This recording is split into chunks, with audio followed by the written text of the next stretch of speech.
Safeguarding Buddhism. Prime Minister Ranil Wickremesinghe proposes Theravada Buddhist triangle with Sri Lanka, Thailand and Myanmar. First at 9. This is Derana 24/7. Also making headlines tonight, brewing tension. Former Defence Secretary accuses Minister Amaravira of claiming to arrest him in a month. Minister Amaravira refutes claim. Solution to garbage crisis. Minister Patley says a lasting solution will be tabled in 2 months. Sri Lanka on a slippery slope. Hosts suffer another defeat to Zimbabwe despite a 209-run opening stand.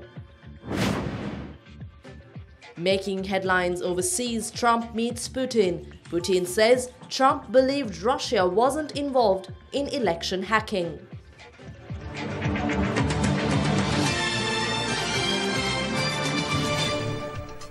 Good evening, I'm Indiva Yamuatha. Among our top stories tonight, we have your sports headline: Sri Lanka suffering an unfortunate defeat despite a record-breaking 209 opening stand. Promising you to bring more on that, we move on to your political stories tonight.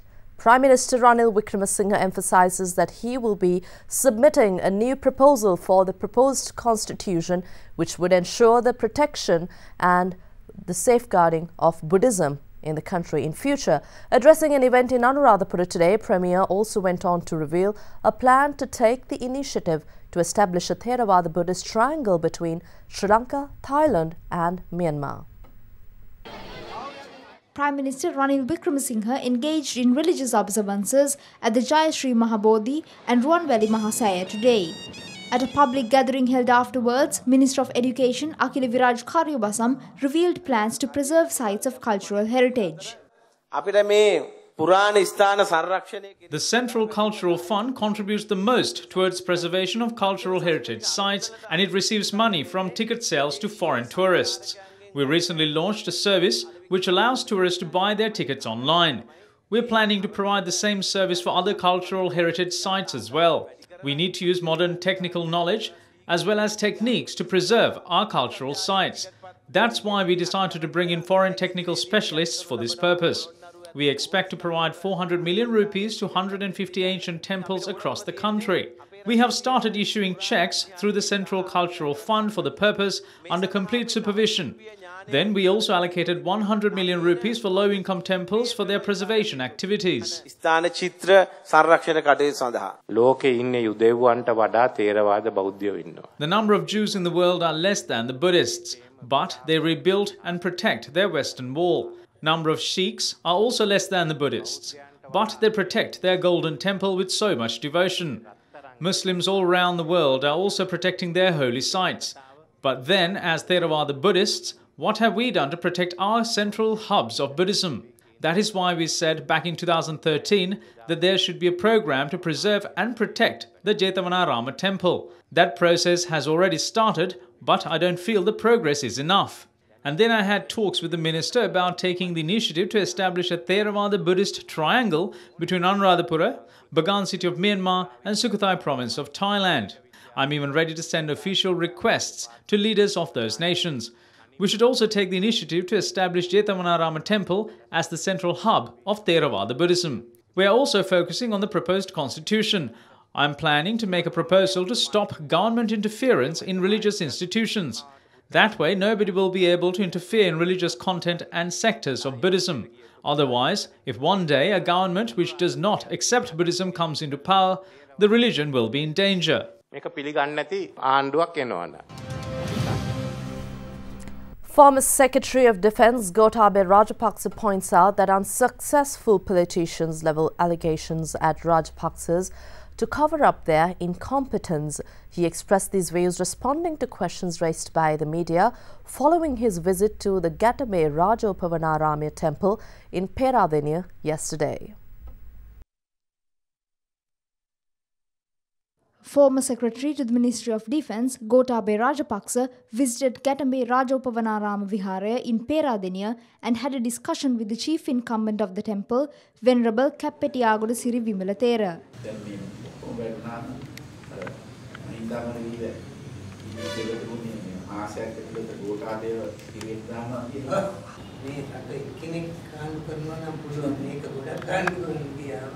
Following the meeting, he responded to questions raised by media.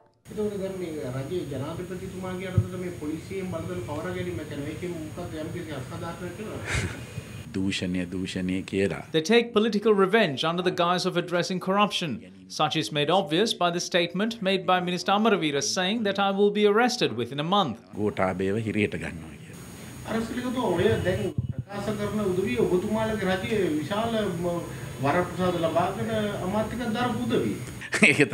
That's true. If they look into themselves, they will see who are culpable of corruption.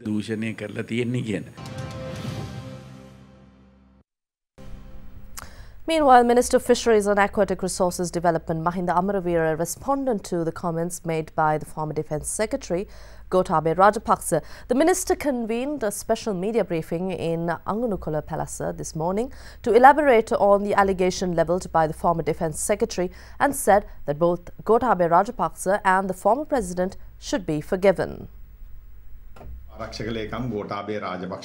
Former Secretary of Defence mentioned yesterday that I told some MPs of the Sri Lanka Freedom Party that he will be arrested within a month. This is a complete fabrication. I'm so upset with this statement that I called him last night and asked as to why he made such a statement. He said he got the information from another member of the Rajapaksa family. I acknowledge that Gotabaya Rajapaksa, as the Secretary of Defence, made a heavy contribution towards eliminating terrorism. I clearly state that I am not a person to stoop to the level of being happy by punishing him.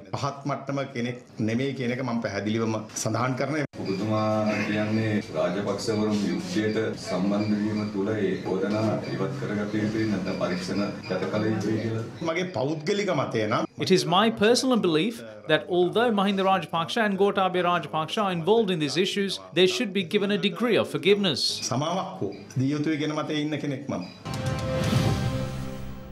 Minister of Regional Development Field Marshal Sarath Fonseca, however, says that former Defence Secretary Gotabaya Rajapaksa, who is facing accusation of alleged fraud, should be arrested. The minister made these remarks following an event held in Kelaniya yesterday.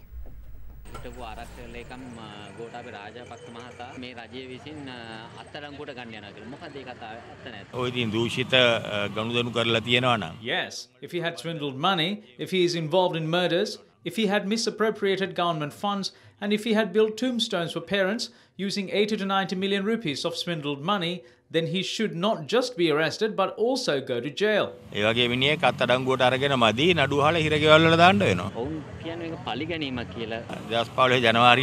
the 8th of January, we promised that we would punish every fraudster, murderer and gangster, and that is what we are trying to do.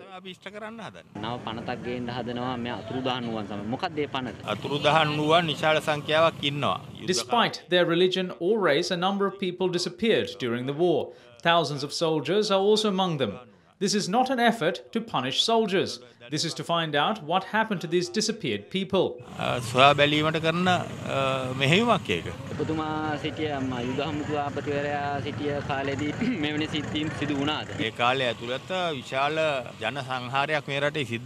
was a genocide during that time. People disappeared even from the tsunami disaster. Their loved ones can also go before this commission to find answers.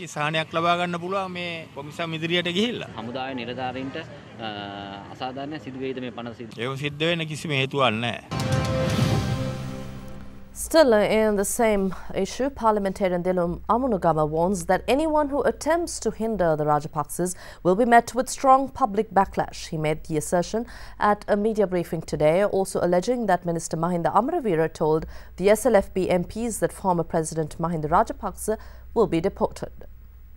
In the presence of MPs of the Sri Lanka Freedom Party, Minister Mahinda Amaraveera said that no one should join former President Mahinda Rajapaksa, the former President will be deported from the country, and that the former Defence Secretary will be arrested. We are saddened by Minister Amaraveera's statement about deportation, as he was once a protege of the former President. We must reiterate that those who mess with the Rajapaksas will not be let off by the public. We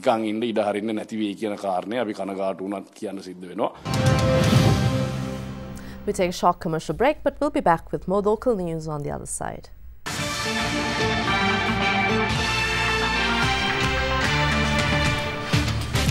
Welcome back. Minister of Western Development and Megapolis Partly Derana says that permanent solutions pertaining to the garbage issue will be given within the next 2 months. Addressing media today at the Colombo Municipal Council premises with the participation of other ministers, the minister admitted that the issue of garbage was only given a temporary solution and a lasting one will be introduced within 2 months. Thousands of tons of garbage piled up in urbanized areas in Colombo. Especially tourist arrivals into the country declined due to dengue.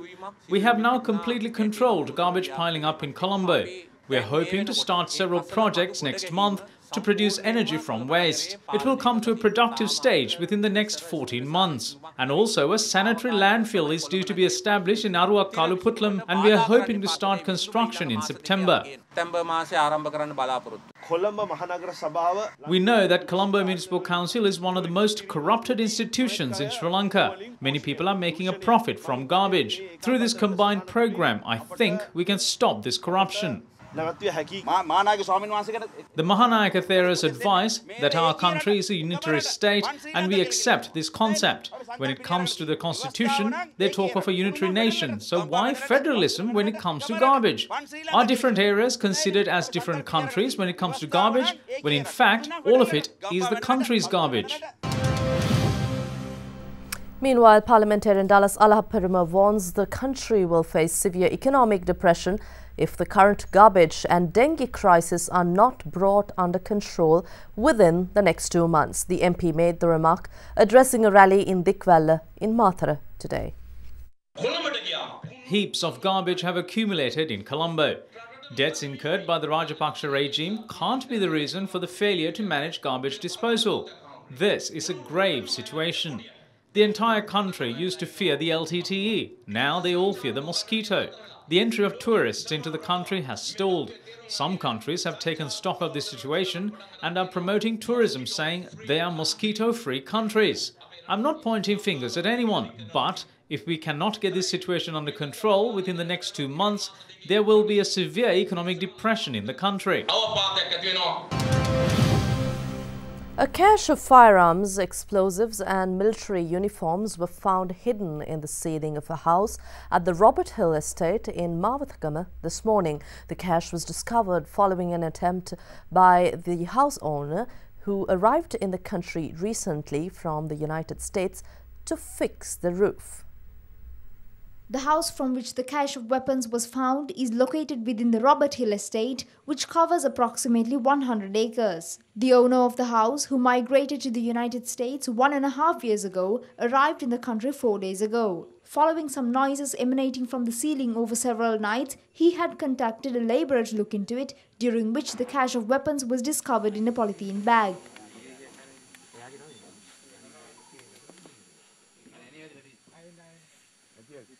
The labourer saw a box. I thought it belonged to the police or the army. Then I called 119 and Mavathagama police. Among the cache discovered were 46 GPMG live ammunition, 67 live ammunition used in T56 firearms, 156 duds, 4 magazines, 3 live hand grenades, 33 MPNG live ammunition, 27 live ammunition used for M16 firearms, as well as a variety of other ammunition. The police suspect the weapons cache may have been concealed to be used in organised crime. They were handed over to the Pilassa Magistrates Court this afternoon.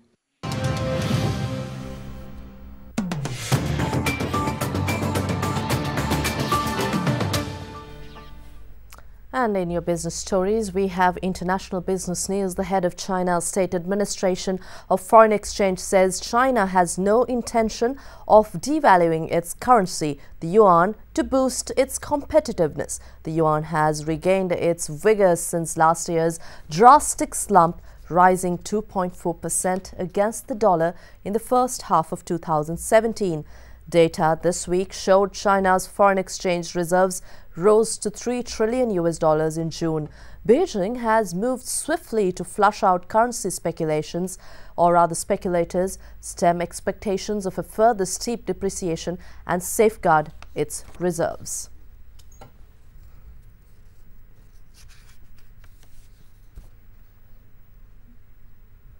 Still in your international business news, U.S. employment rose by more than expected last month. However, latest figures show that wage growth has remained subdued. The U.S. Department of Labor says the economy added 222,000 jobs in June, alongside a little changed unemployment rate of 4.4%. The department added that employment increased in healthcare, social assistance, financial activities and mining. Average wage lose only 2.5% year-on-year, which analysts said was a sign the market still had room to improve.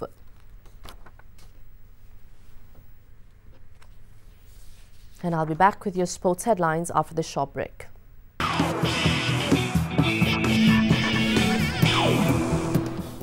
Disappointing news for Sri Lanka as the Sri Lanka cricket team suffered their second defeat today at the hands of the visiting Zimbabwe side in a rain-curtailed match as the visitors bagged a 4-wicket win by the Duckworth-Lewis method. There, however, was a silver lining for the hosts as Niroshan Dickwella and Danushka Gunathilaka clinched the record for consecutive 200-run opening partnerships. With some stunning performances by the youngsters, Sri Lanka scored 300 for the loss of 6 wickets during the 4th ODI played at the Mahinda Rajapaksa Stadium in Hambantota. Heads is the call. After winning the toss for the 4th consecutive time, Sri Lanka elected to bat first. Niroshan Dickwella and Danushka Gunathilaka built up a partnership of 209 runs for the first wicket to etch their name in the record books and become the first pair to score a 200-run partnership consecutively in one-day internationals. Dickwella went on to register his second ton of the series while Gunathilaka was dismissed for 87. Stand up for them, man. Cricket to score back-to-back 200-plus partnership. Malcolm Waller first bowled Gunathilaka and later trapped Dickwella in front. After the openers fell, Upul Taranga and captain Angelo Matthews held the innings together. At the end of the 50 overs, Sri Lanka scored 300 for the loss of 6 wickets. Chasing 301 for victory, Zimbabwe were 139 for the loss of 3 wickets when play was interrupted by rain. With the interruption, the target was eventually reduced to 209 in 31 overs. Craig Erwin began the proceedings by smashing the Sri Lankan bowlers to lead Zimbabwe to victory. Oh, that might be it. Served a little bit in the rain. 100 was never... On to tennis now. Andy Murray, Joanna Konta, Rafael Nadal and Victoria Azarenka were among the big names to win their round 3 matches at Wimbledon yesterday and secure a berth in the round of 16. Defending champion Andy Murray was far from his best against the 29th ranked Fabio Fognini of Italy, but still booked a 4th round spot with a 6-2, 4-6, 6-1 and a 7-5 win at Wimbledon yesterday.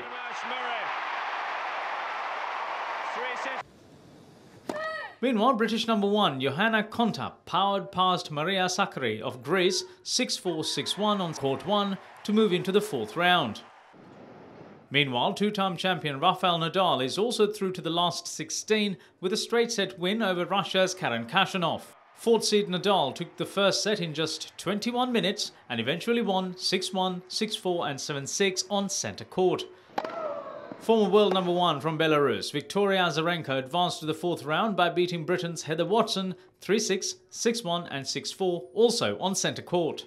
Game, set match, Miss Azarenka.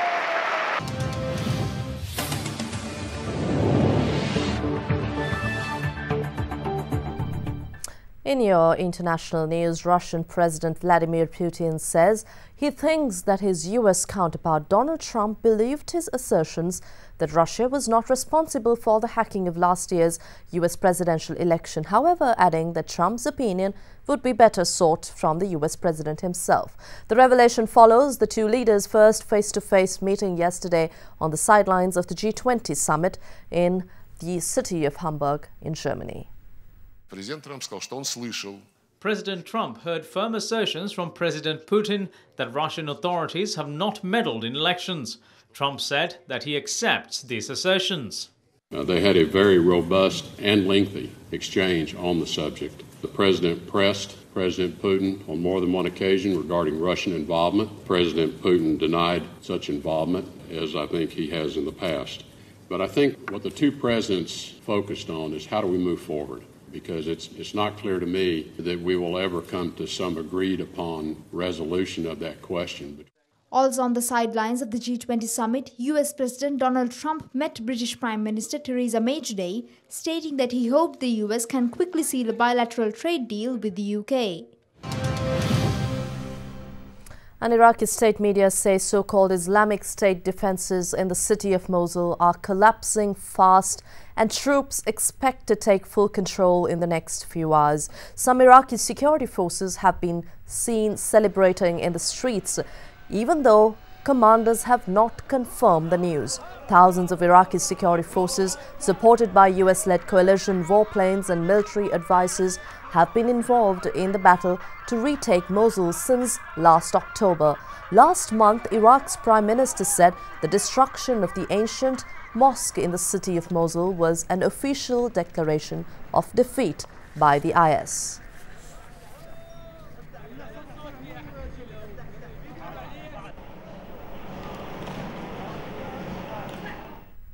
On to Syria, the US, Russia and Jordan have agreed to put a ceasefire in place across southwestern Syria starting from tomorrow. Jordan says the ceasefire will take place along a line agreed by both Syrian government forces and the rebels. Russian Foreign Minister Sergei Lavrov said his country and the US would coordinate with Jordan to act as guarantors of the observance of the ceasefire by all groups.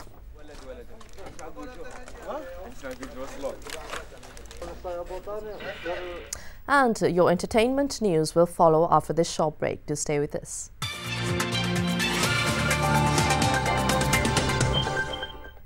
"60 years ago, two young musicians chanced upon each other in Liverpool, in England, leading to a meeting that would change the course of popular music forever. Tonight, we'd like to take you back in time to the day John Lennon and Paul McCartney first met, fueling the birth of one of the most famous bands the world over, the Beatles. It was the 6th of July, 1957. John Lennon, then 16, was playing with his band, the Quarrymen, at a church garden party in Liverpool in the midst of a heat wave. 15-year-old Paul McCartney was in the crowd. Although Lennon clearly didn't know the words for the song he was singing, he adapted lyrics from blues songs instead. That ingenuity impressed McCartney, who met Lennon after the performance. Lennon felt uncertain about partnering with such a strong musician who might challenge his leadership in the group. That hesitation, however, was short-lived. Though they wouldn't take the name The Beatles for another 3 years, that meeting kick-started a creative partnership that yielded nearly 200 songs valued at close to $1 billion.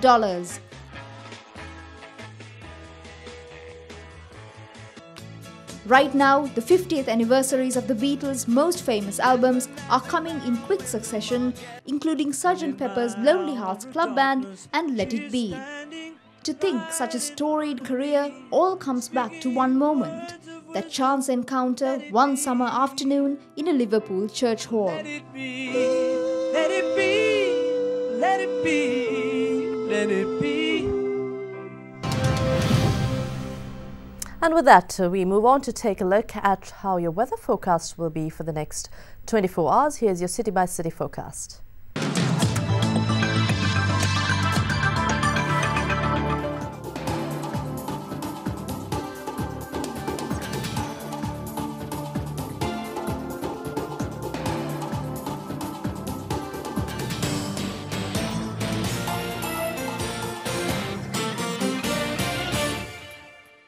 And that's all on your primetime news tonight. But before we go, we'd like to take you to the ruins of the ancient Roman city of Pompeii in Italy, which was recently opened to the public at night.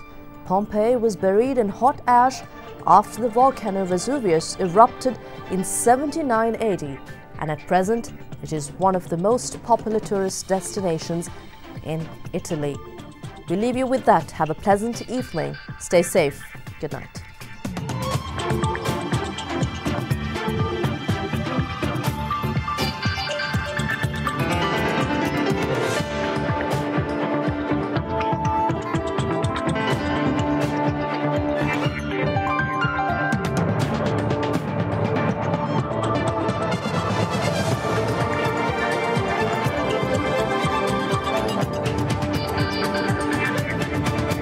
Bringing you the news and information 24 hours a day. This is Sri Lanka's premier news channel, THERAVADA 24/7.